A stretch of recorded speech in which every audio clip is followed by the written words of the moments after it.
بسم اللہ الرحمن الرحیم۔ السلام علیکم ورحمۃ اللہ وبرکاتہ۔ آبدراجہ چینل کی طرف سے آج میں اپنے دوستوں کو رسول اللہ صلی اللہ علیہ وآلہ وسلم کا ایک بہت ہی پیارا فرمان سناؤں گا۔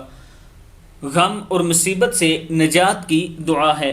حضرت ابو درداء رضی اللہ تعالیٰ عنہ فرماتے ہیں کہ جس وقت بندے کو کوئی غم اور مصیبت پیش آ جائے وہ اس دعا کو 7 مرتبہ کہے تو اس کے غم اور رنج کے لیے خدا کافی ہو جاتا ہے۔ دعا کیا ہے؟ حسبی اللہ لا الہ الا ہوا علیہ توکلت وہو رب العرش العظیم۔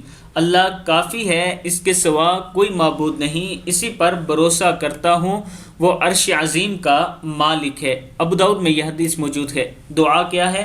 حسبی اللہ لا الہ الا ہوا علیہ توکلت وہو رب العرش العظیم۔ صدق اللہ العظیم۔ آپ دوستوں نے اس پر عمل کرنا ہے۔